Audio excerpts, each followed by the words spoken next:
अब बात लखनऊ के मलिहाबाद की करते हैं, जहां कुछ दिन पहले उत्तर प्रदेश पुलिस ने एक हथियारों के सौदागर पर शिकंजा कसा था। उसके नापाक मंसूबों पर पानी फेर दिया था, लेकिन पुलिस को नहीं पता था कि जिस हकीम को उन्होंने थर दबोचा उसके तार पीओके तक जुड़े हैं। पुलिस के साथ साथ सुरक्षा एजेंसियां लगातार छानबीन कर रही हैं, जिसमें कई चौंकाने वाले खुलासे हुए हैं। सलाउद्दीन का नेटवर्क न केवल भारत तक था, बल्कि इसका दायरा पोलैंड, पीओके और चीन तक फैला हुआ था। सूत्रों की माने तो सलाउद्दीन के पास अत्याधुनिक हथियारों का जखीरा था, जो वो अवैध रूप से भारत में सप्लाई करता था। वहीं पीओके के संदिग्धों के साथ उसकी बातचीत के सबूत भी मिले हैं। अब देखिए भारत में रह रहे इस गद्दार को।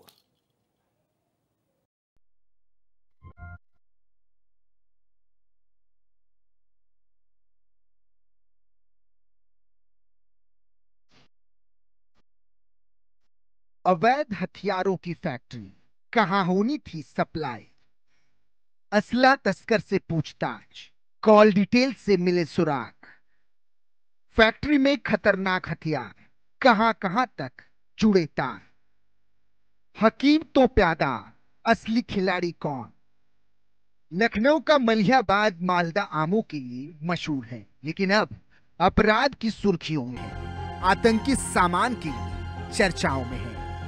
मलिहाबाद के मिर्जागंज में पुलिस ने एक बड़ी कार्रवाई करते हुए अवैध असला फैक्ट्री का भांडाफोड़ किया है। मलिहाबाद और रहीमाबाद थाना पुलिस की संयुक्त टीम ने गुरुवार देर रात मिर्जागंज में सलाउद्दीन उर्फ लाला के घर पर छापेमारी की, जहां से भारी मात्रा में अवैध हथियार, सैकड़ों कारतूस और असला बनाने का सामान बरामद किया गया।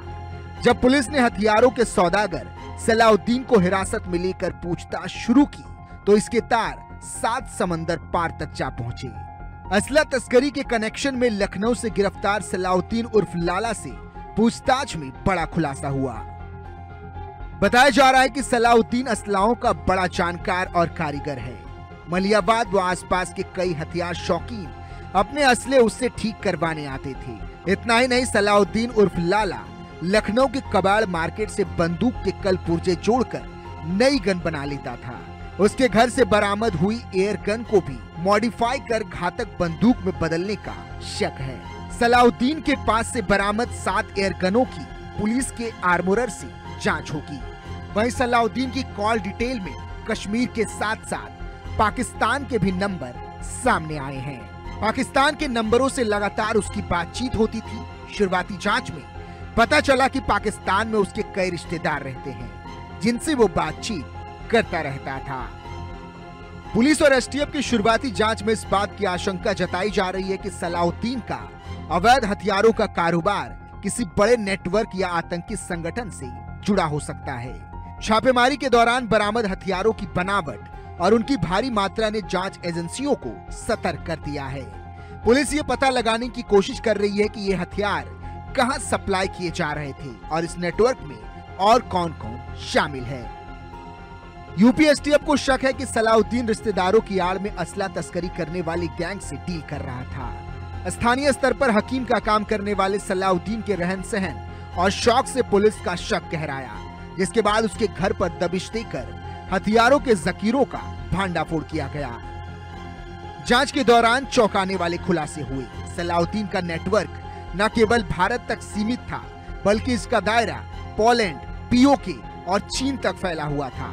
सूत्रों के मुताबिक सलाउद्दीन के पास अत्याधुनिक हथियारों का जखीरा था, जो वो अवैध रूप से भारत में सप्लाई करता था।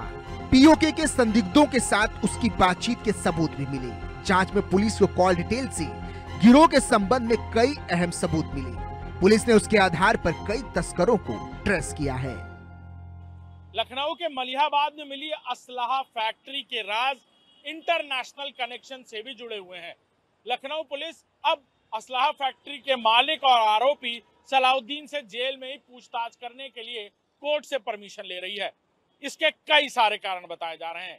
पहला कारण कि कहीं उसके करीबी और गैंग के बाकी लोग सचेत होकर भाग ना जाएं। वहीं दूसरी बड़ी वजह कि कहीं इसका तार पाकिस्तान, कश्मीर या पोलैंड से तो नहीं जुड़ा हुआ, क्योंकि सलाउद्दीन अक्सर कई जगहों पर बात करता रहता था। साथ ही साथ पुलिस को इस बात की भी जानकारी हासिल करनी है कि असलहा बनाने के लिए रॉ मटेरियल सलाउद्दीन को कहां से मिलता था।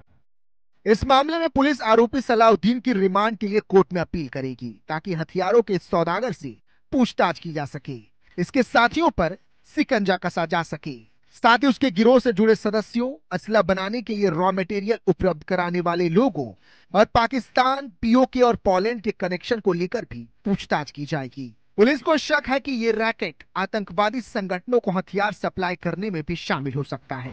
लखनऊ पुलिस के साथ साथ राष्ट्रीय सुरक्षा एजेंसियां भी इस मामले की गहन जांच में जुटी हुई है, क्योंकि सलाउद्दीन खुद मामूली हकीम है। उसकी पत्नी एक निजी स्कूल में टीचर है, लेकिन उनकी एक बेटी शादी के बाद नॉर्वे में तो दूसरी बेटी इंटीग्रल की पढ़ाई कर रही है। मामूली कमाई वाले परिवार के लिए इतने हाई फाई तरीके से रहना आसान नहीं होता। पुलिस को शक है कि असलाहों का जानकार सलाउद्दीन आर्म्स सप्लाई के साथ साथ एयर गन को भी जानलेवा बंदूक में तब्दील कर अवैध हथियारों की तस्करी करने वाले नेक्सस से जुड़ा है। फिलहाल लखनऊ पुलिस सलाउद्दीन को रिमांड पर लेने की तैयारी में जुटी हुई है। जिस तरह वो इस तरह के असलहे बनाने में कामयाबी हासिल कर रहा था, कारीगर कहां से लाता था, ऑर्डर कहां जाते थे, और क्या कश्मीर और पाकिस्तान और पोलैंड से बातचीत के पीछे भी यही कारण है।